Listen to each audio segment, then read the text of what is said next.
This is the rig that will not sell. Yes, the sale goes on and on, my friends. If you don't know that song, you're too young. A month. Today marks a month that the War Wagon has been sitting here doing absolutely nothing, collecting dust. Looking pretty, but collecting dust. Hold on, you're going to get the hand. Stand by. Bob and I, Bob, come and visit her occasionally, tell her how pretty she is, that it's not her, it's somebody else, and it is somebody else. Also, I'm looking mighty scaly under the eyes, and that's because my dermatologist offered to do a touch-up to that really scary chemical peel that I was gifted a couple weeks ago. And so this is what happens. They pour acid on your face, and then you look like the Phantom of the Opera for like a week. I'm coming out of that now. And then it all comes off and the sun damage is gone and your skin looks healthy and great and it's worth it. It's just right now I look terrible. And I think we have gotten friendly enough on this channel that I don't care if somebody rates something mean in the comment section. So this is it. This is reality. All right, so let's use my life as a cautionary tale for the rest of you, because that is the service that I provide. I run into concrete buildings face first, and you get to learn from my mistakes. This is actually not my mistake this time. I'm not on the hook for this one, but there are some valuable lessons here that have to do with this rig not selling. I was at fault for the first part of this. I'll catch you up on kind of the backstory. Because I didn't have the title in hand for the rig. I thought that I did. And then I realized that the DMV never actually sent it back. Hold on, let me tell this person that I'm not interested in talking to them right now. I just listed a house that's coming soon and it's absolutely stunning. And so now my phone is just gonna ring for 30 days and 30 nights, which is good. It's good, it's good business.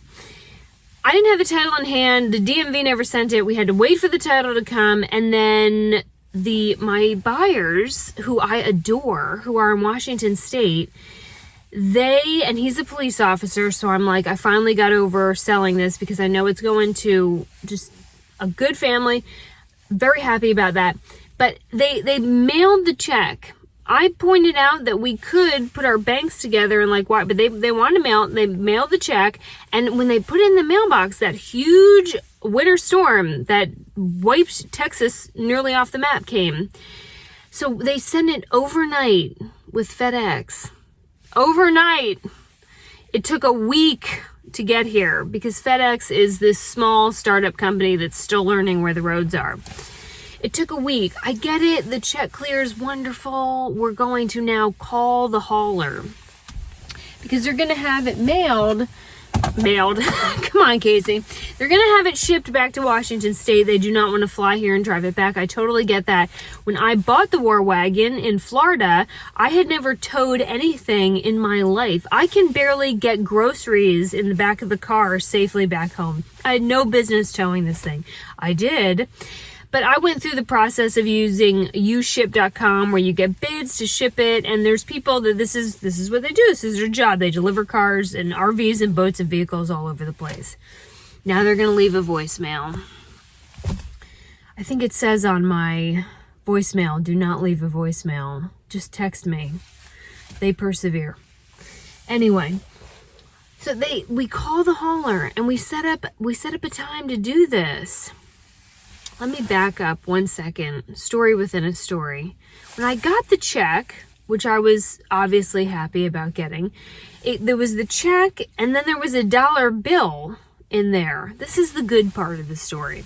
There's a dollar bill in there, and I sent him a text message and I said, hey man, thanks for the tip. Like, what is this? Is this something in Washington? Is this a peace offering? Is it for postage? Is it to buy myself something nice? Like, what is the dollar bill all about? And he said that they have a daughter. She's 6 years old. Her name is Mesa. I don't quite know how to say it.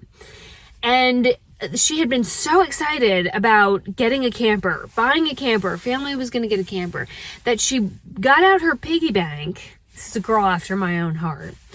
Got out her piggy bank and brought it to her mom and dad and gave them the piggy bank and said, I want to help buy the camper. And that story, I love that story, because When you're a real estate agent, you see very deeply into people's lives, all their personal issues and their finances. And anyone under 30 has an incredible amount of debt, unless they're a unicorn, and just a train wreck of expenses in a lot of cases.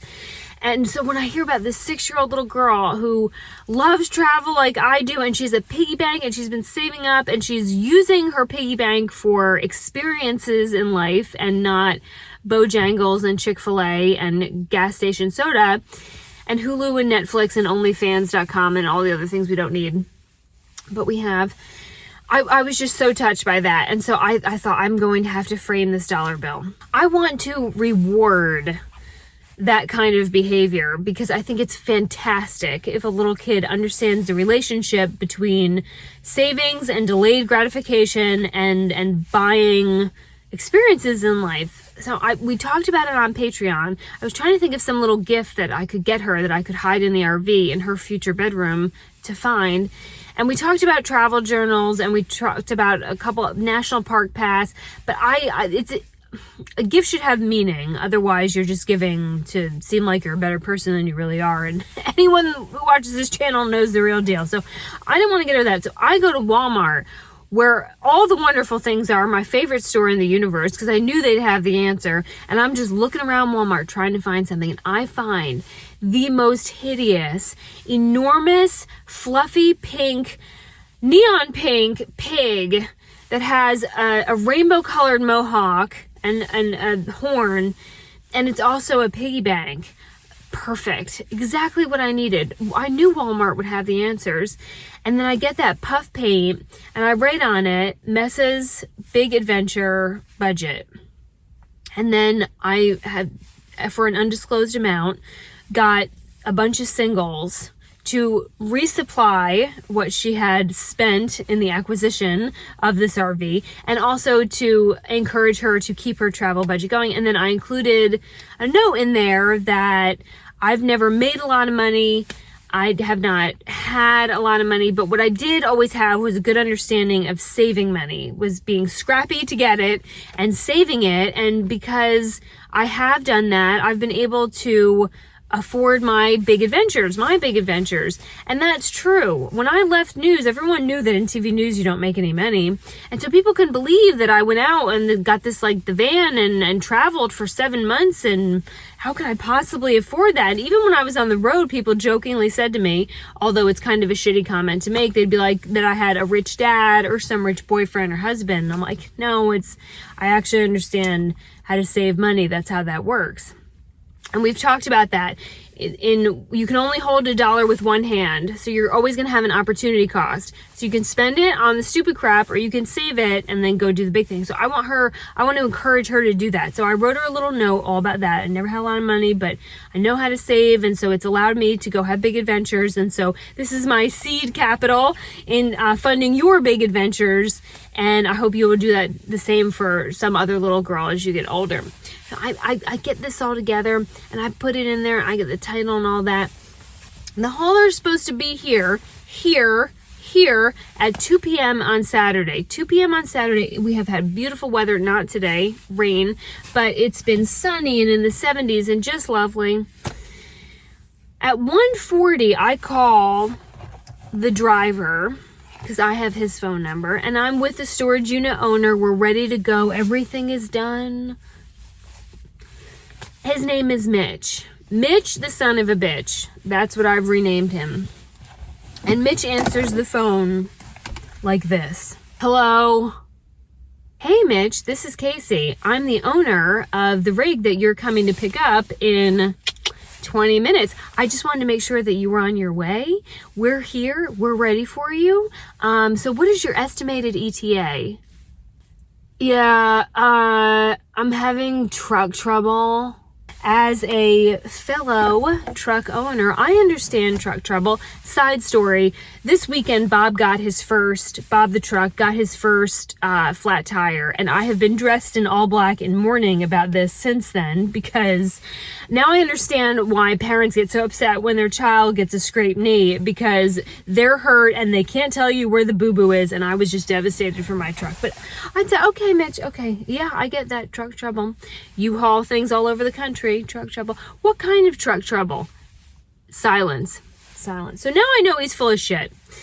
Truck trouble is a 25-year-old man saying, which when you translate it, what it means is, I got in late last night. I've been driving since Washington State.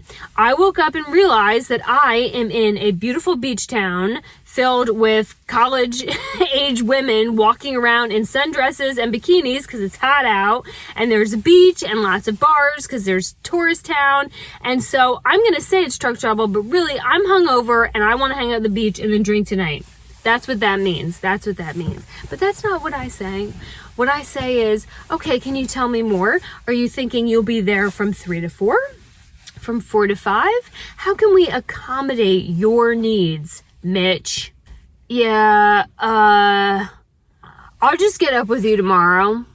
You'll just get up with me tomorrow. Where is your mother?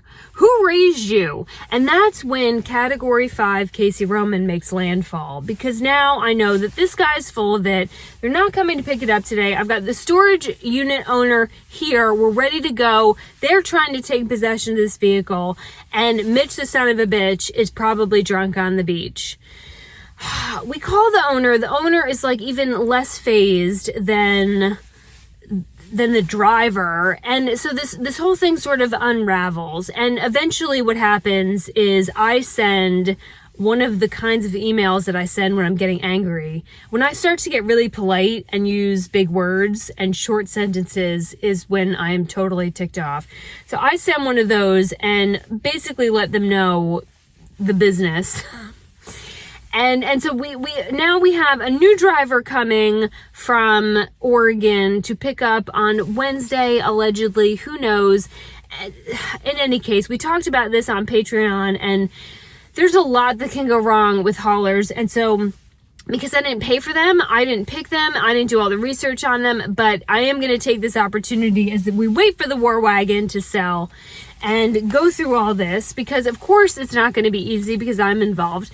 I did do a bunch of homework and took some notes on the things you need to do when you're looking for a hauler. It's really easy to be the Sunday, Monday, Wednesday through Friday, whenever quarterback on this, because when you're actually in the position that my bars are in, because I've been in it when I was trying to get out of Tampa, trying to get out of Lazy Days, trying to get back to North Carolina, you just want to find a hauler and just get this done and get back home. I get it. So, but as I was reading this weekend of going through case studies of what other people had dealt with and then comparing notes on everything, there seemed to be some consistent areas where this falls apart. And so that was the homework that I did, and I hope that some of this is useful to you, so that if you're in a position where you're trying to find a hauler, that you will not get into this kind of scenario. The number one thing, and this I did do, is to note all the damage beforehand. So I took pictures of the entire rig on the inside and the outside. I noted how everything was stored. And when they take possession, they should not accept the drop note, or basically the form that acknowledges that you're accepting possession until they've gone and done the same thing, and then we both compare notes. So I'm going to go ahead and email them, text message them all of my pictures so that they can see it. The thing I thought was interesting that I noticed from a couple other case studies was that there's some haulers that will try to talk you into delivery at night. Well, obviously at night you're not going to be able to see damage quite as well as you could in the daytime. So that was a red flag that I noticed, was if someone's trying to talk you into a nighttime delivery, do not agree to that. Daylight or nothing else. And that goes for my side as well. So we're doing this right in the middle of the daytime. That's hugely inconvenient for me. I have showings during the day, but that's what we're going to do, because that's how I know the exact condition that it drove off in. Number 2 is to check with the DOT and let me read this off, Federal Motor Carrier Safety Administration, because all haulers have to be registered with both. So they have to have their stickers. They have to be currently registered. I think in this scenario, I'm going to say most companies you'll probably find do have those registrations. It's when you find a guy. Very rarely, it does happen in contracting and subcontracting with homes where people know a guy and that guy gives a great deal. But a guy for hauling, no to that. They have to be, look what they're carrying. They're carrying an 11,000 pound bomb. So it has to be somebody who is registered with both of those. This one sounds hollow because we say it for everything under the sun, but I do think that it means something. And it says to read the reviews. We always do that, right? But the tips that I gleaned this weekend were that to be cautious of only good reviews. That sounds counterintuitive, right? Don't you want the company that has all great reviews? Well, not really, because there are actually firms, I've done news stories on this, there are companies that will scrub your bad reviews, and then they will power review. They'll just go in there and just write all good reviews so that the bad ones get siphoned down. That happens a lot on Yelp. So be cautious of companies that only have good reviews. At the end of the day, and not to knock on any haulers, but at some point when you're driving all over the country and on the road that much and carrying these huge vehicles or even cars, something's going to go wrong. So that would almost be, anytime you see something that's perfect online, you need to be as equally skeptical as, as anything else. Obviously, if they have all bad reviews, you're not going to go with them. But something with a totally flawless reputation, given if they've been in business for a long time, chances are that is a bit suspicious. And you can always ask for referrals. Ask for, hey, in the last 4 months, can you give me the names of customers who you have hauled a similar size vehicle to mine? And call them and see what they say. People are very quick to shit talk, so I would not take that opportunity away from them. And this one is probably the biggest one, and I want to read, this is from some of the homework I was doing, but it says, do not take the lowest bid. And after we all kind of talked, the buyers and myself, and they said, in retrospect, it kind of makes sense now why this hauler was so much lower than all the others. And like in so many other cases, you get what you pay for. And this is the cautionary piece of advice. And this came from a shipping logistics company.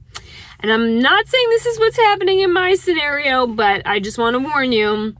It says that taking the cheapest RV shipper rarely ever works as a strategy because many RV transport companies offer you an extremely low price just to get your deposit. Once they have your cash, the nightmare starts. I certainly hope that is not what is happening to my people or my rig, but it's worth repeating. They just want to get the deposit, and then after that, even if you back out, they've got your deposit. When I went to ship the War Wagon, I used U-Ship, which I felt kind of dicey about, but I knew some people who had used it. And you get quotes that are all over the board. And we always want to go for the cheapest one. Well, isn't there a saying, it's like you can have something done fast, cheap, or correctly, pick two.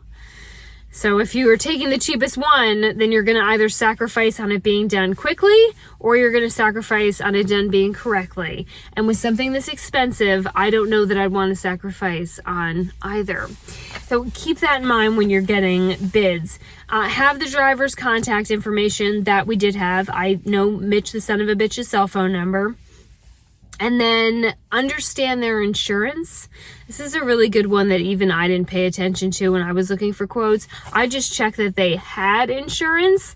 I didn't actually read the policy. And so the thing that you're going to call and ask for is a copy of their current insurance certificate. This is a good thing to do with any contractor you hire, whether that's carpenter, plumber, anything. Storage units, is to ask for the current certificate to show that they are up on their insurance, and then how much insurance, and then just ask some general questions. I understand that something could go wrong on the road. So how's that going to work? Is it up to a certain amount of damage that I'll have to cover, or is there a certain amount of damage that you won't cover? What happens if there's a catastrophic event and the rig is totaled? Am I going to get the depreciated value of the rig back, or am I going to get what I actually paid for it? Like, go through all those with either them, preferably their insurance company. Just call the insurance company. I already told you to ask for referrals. And the last thing that I'll kind of go through is when you look for a shipper, You can either get a broker or a carrier. And this is important to understand. Carriers are companies that own their trucks and their employees. Brokers have relationships with carriers, and they are responsible for negotiating the best price and setting up all the logistics, and they are your point of contact largely. It's kind of how we do mortgage rates, right, for the real estate industry. So some people think that going to their bank is going to get them the lowest rate and the best product. Well, the bank can only sell you their bank products, just like a carrier can only do things the way that they do them.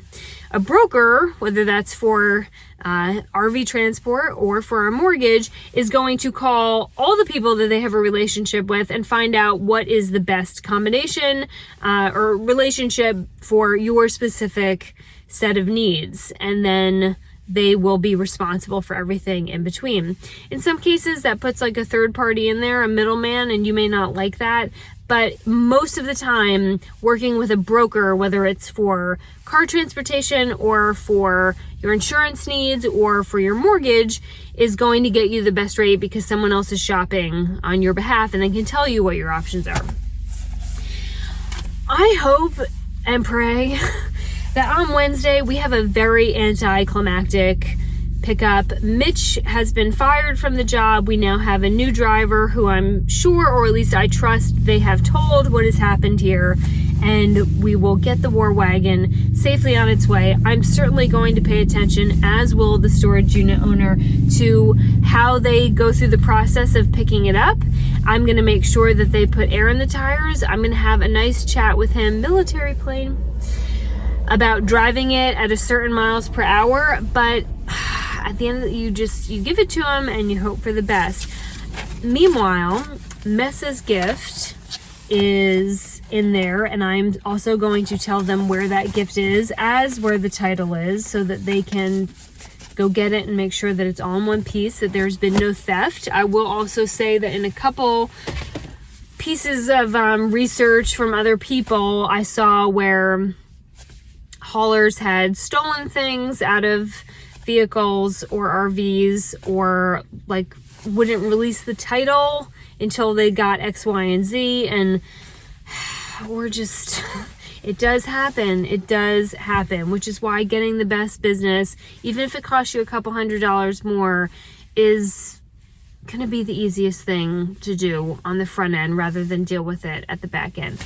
I certainly hope she likes it. I'm super proud of her for being so responsible and for valuing travel as much as I do. But that's all we can do for now. So here she sits, large and in charge, exactly in the same storage unit where I hid for 6 months during coronavirus because I couldn't find a parking spot. But hey, RV life, van life, it's all dreamy, side boob and man buns.